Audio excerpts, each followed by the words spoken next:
What's good, everybody? It's your good man, Tone Space. Welcome to my cryogenic chamber. This is where I abduct people when I put them in that tube and I do a bunch of weird shit to them. So you get a little peek into that. Hope everyone's feeling good. Please hit that like button or the dislike button if you're so inclined, and subscribe if you haven't, so you could, check my shit out. I'm very weird. Today I'm gonna talk about colorism. Colorism and the social disposition of people similar to myself, light-skinned black folk, you know what I mean? And also the comfortability of just being yourself, you know what I'm saying? So let's get into it. What I first like to always do usually is do the knowledge on things. So we're gonna do the knowledge on colorism real quick. Colorism, a term coined by Alice Walker in 1982, is not a synonym of racism. Numerous factors can contribute to race, including ancestry. Therefore, racial categorization does not solely rely on skin color. Okay, yada yada. They're basically giving you the disparity between racism and colorism. Racism includes social class and different culture and stuff like that. Colorism is solely based on skin color, which is actually what I want to talk about, because we're talking about the social disposition of colorism in regard to black folks, from the purple black to the super light beige and everywhere in between. You know what I'm saying? So I'm gonna talk about myself real quick. I consider myself a black man. See, I got these light eyes. I got the not the most electric, fully coiled hair in the world. You know what I'm saying? I've got light skin. But I consider myself a black man.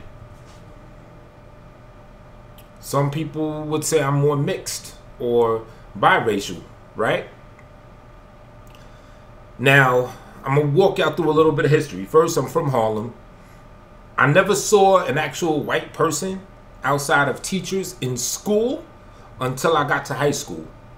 Because up from pre-kindergarten up until junior high school, everything was in Harlem. My schools was everywhere where I was at. Then high school, I went to Brooklyn Tech, so I was in a whole nother borough, right? Brooklyn Tech was considered a specialized school or whatever, right? Had a student body of about 5,000 people.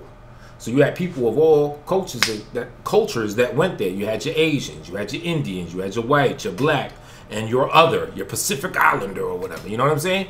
So that's when I was socially acclimated to different cultures. And that's when, to be honest with you, at 14 years old, is the first time I, on a regular, would engage with white people. All up until then, it was just black folks and Puerto Ricans and Dominicans, because that's what I grew up around or whatever, right? So that's where I'm from. So socially, I didn't grow up with white people, so to speak. You know what I'm saying? I didn't grow up with that social dynamic. You know, like how you have your biracial people. You might have a white parent and a black parent, right? And let's say you come from that two-parent home, right? So you grow up with that white parent. You grow up learning about the white side of your ancestry, that part of your culture, your ways, everything related to a Caucasian ancestry through your parent. You grow up with that. And then you as well get your black side as well. You know what I'm saying? Now, my mother, both of her parents are from St. Thomas, right? And St. Thomas people are comprised of African and Dutch Danish or something like that. Because prior to the continental U.S. states or whatever, the slave masters, so to speak, they ran through St. Thomas and they ran through those islands, the Virgin Islands and whatnot, prior to coming to, like, the main states or whatever, right?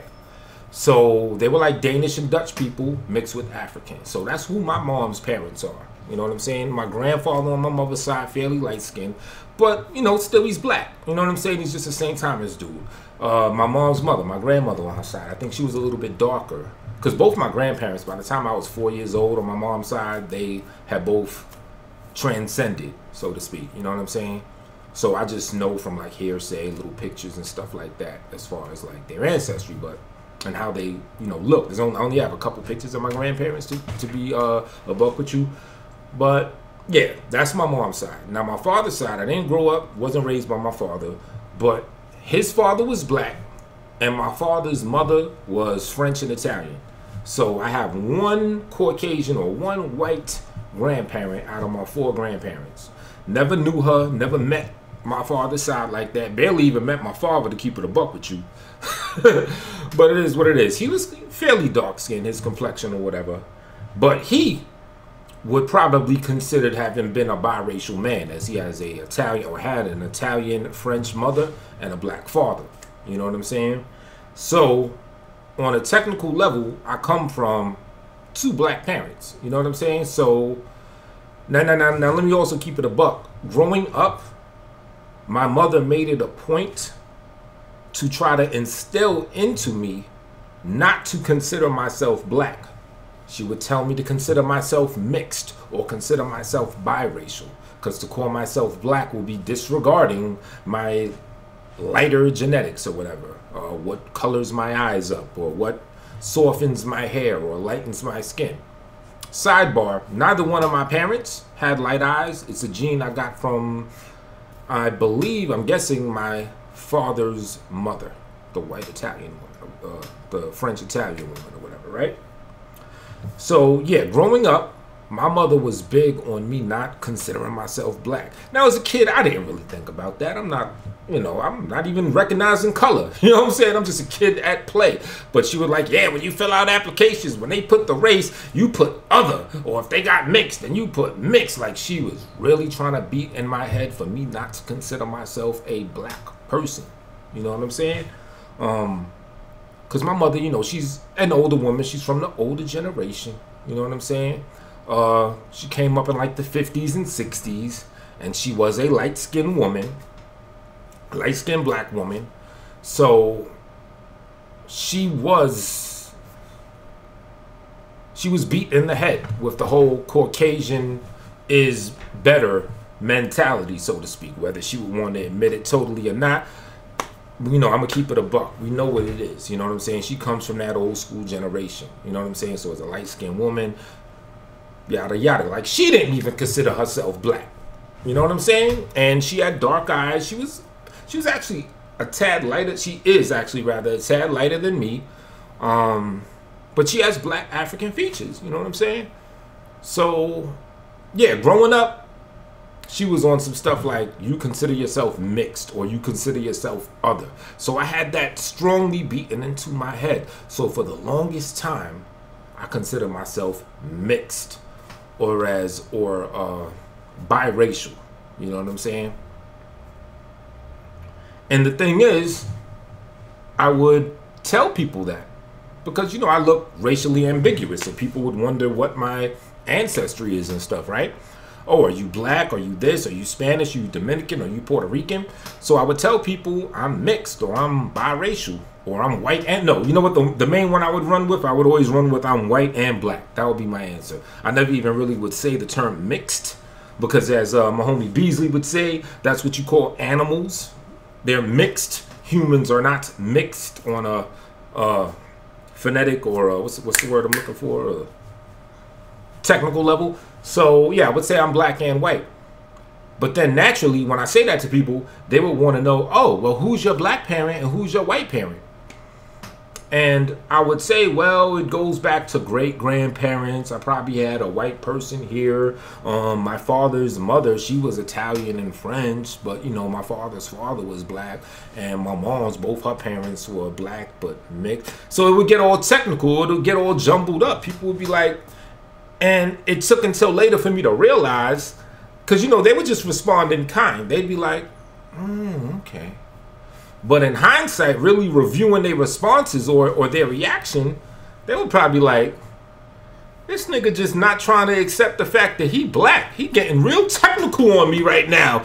Trying to dig into great-grandparents to pull a white motherfucker out of his ancestral lineage. You know what I'm saying? So basically, a lot of people probably just thought, yo, this dude fronting. You know what I'm saying? So it took until later for me to really come full circle, or make a 180 rather, and realize that on a social level, I am a black man, as I do not come from one white parent and one black parent.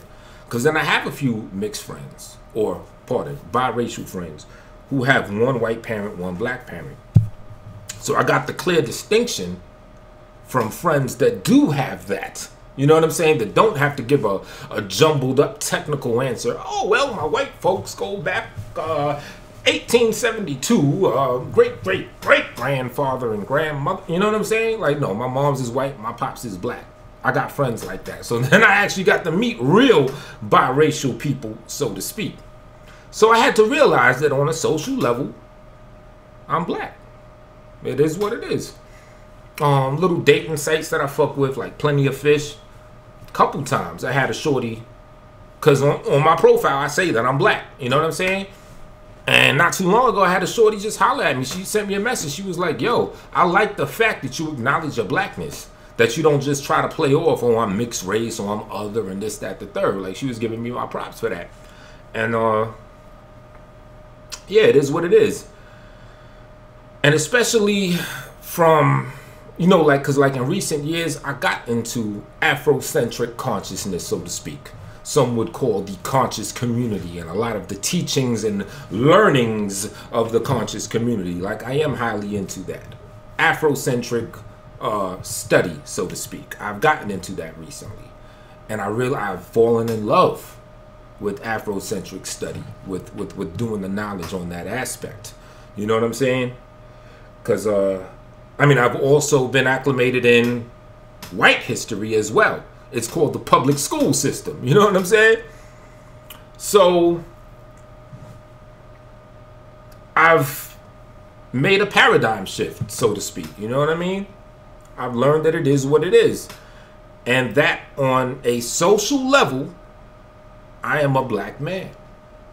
Now, there's a distinction between a social level and just raw genetics. Because raw genetics, yes, I am heavily mixed, or I probably would be considered biracial on a raw genetic level. You know what I mean? And, because, yeah, I can't fool myself. I got light eyes, I got hair that look like this, I got light skin. You know what I'm saying? So, yes, obviously you could see African features in me, but you could also see Caucasian features or whatever. It just is what it is. So on a social nationality level, I don't consider myself black and white anymore. I consider myself black. But on a raw genetic level, I'd be a fool if I just say I'm only black.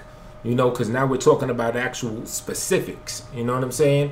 Like if I do, and I do plan to do this, one of them racial genetic tests where you put your spit in the thing, mail it out, and they send you back a breakdown of where your people are from. I'm going to come back with a lot of white ancestry, I'm pretty sure. Oh, you're from this European island and here, and Dutch and Danish, you know, as well as African countries and who knows where else. Probably some Moorish Native American up in that thing too. You know what I mean?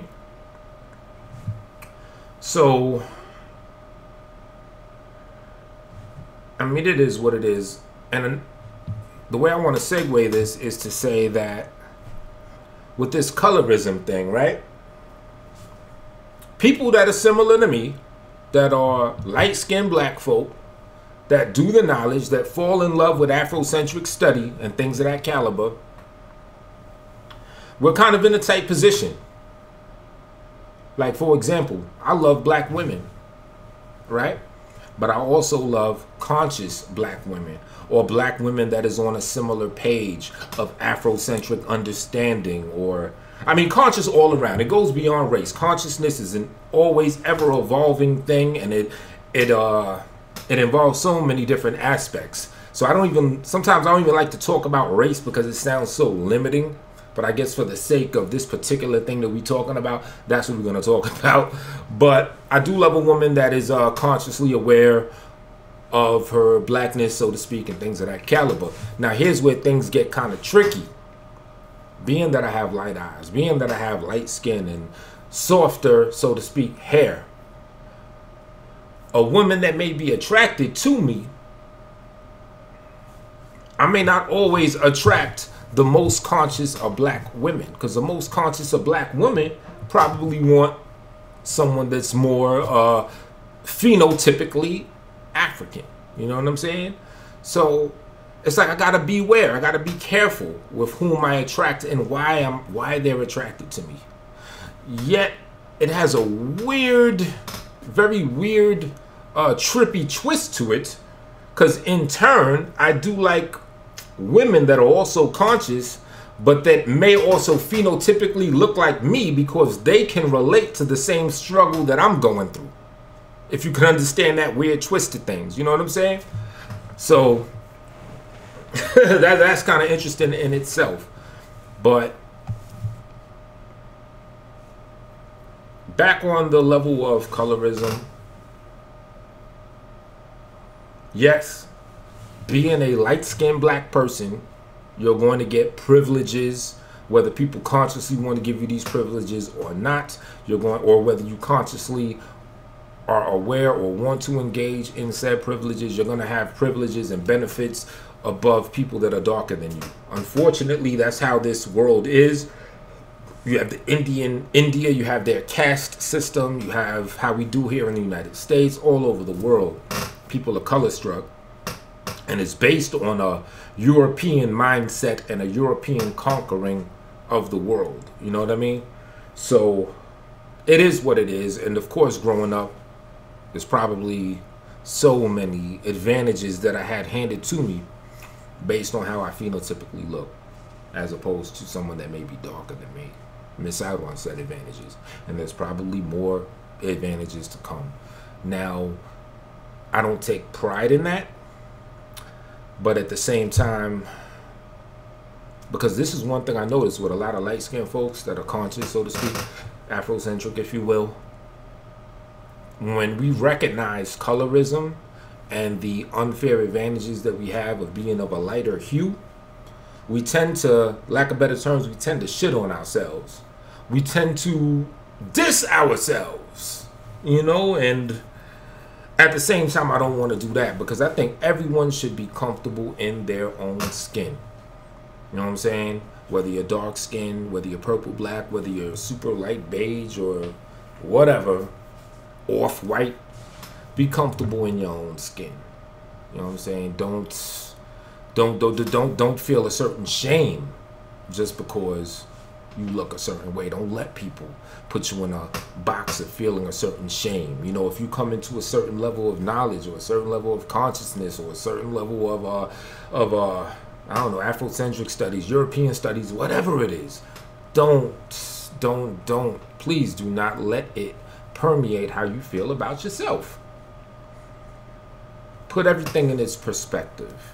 You can be aware that colorism exists without having to bash yourself. Now, I'm a very self-deprecating person, like that type of humor. I have the humor where I could like talk bad about myself and still get a laugh, or people could roast me and I'll laugh right along with them. You know what I'm saying? I have that type of humor already. So for me, it's kind of hard. I notice myself falling into that kind of like shitting on myself in certain Afrocentric places or thoughts or places of knowledge or whatever. You know what I mean? But I have to be careful, because even though I may be self-deprecating to myself, I got to realize someone else that may be of a similar hue, of a similar phenotype, may look at this and they may follow suit. You know what I'm saying? No. Shit. Be proud of who you are. Like they said on that Beat Nuts album, that little skit. Y'all super hip-hop heads will understand what I'm saying. Be proud of who you are. You know what I'm saying? You could fit all frameworks of knowledge into what they are. You could be aware that we don't live in a fair society and that you may have advantages or disadvantages based on this and that, but you could still shine and still be you. You know what I mean? And that's just where I'm at with it. So yeah, coming up, it was tough in many ways, because everyone's trying to put you in a box. They're trying to say, oh, you're really this or you're really that. from as a young age, when really I'm just a kid playing. You know, I'm just trying to be me before I'm trying to be black, before I'm trying to be white, before I'm trying to be any of that. You know, I mean, you take black kids, you take white kids, Chinese, Indian. If they 6 years old and you put them in a playground, they're not going to recognize any issues with each other. They're just going to have fun. They're just going to play. Because the children are the geniuses. It ain't until we grow up to adults that we get all stupid and these things become issues, and we have a society that puts us in these boxes and gives one a privilege over another. You know, if you take anything from this video, take the fact that children are geniuses. And if we could just take that one piece of genius that children have, which is just a natural mindset of being themselves, expressing themselves, and loving and enjoying the company of fellow people and having fun. If we could just apply that to the whole rest of the world, this will be a beautiful place, you know. But yeah, don't let your, again, to you light-skinned folk, don't let your recognition of unfair colorism make you feel bad about being who you are. Be who you are and just be the best who you are you could be. You know what I mean? So I guess that's it. Once again, hit that like or that dislike, subscribe, and you know, I put people in there and I do weird shit to them. So yeah, all right, till the next one.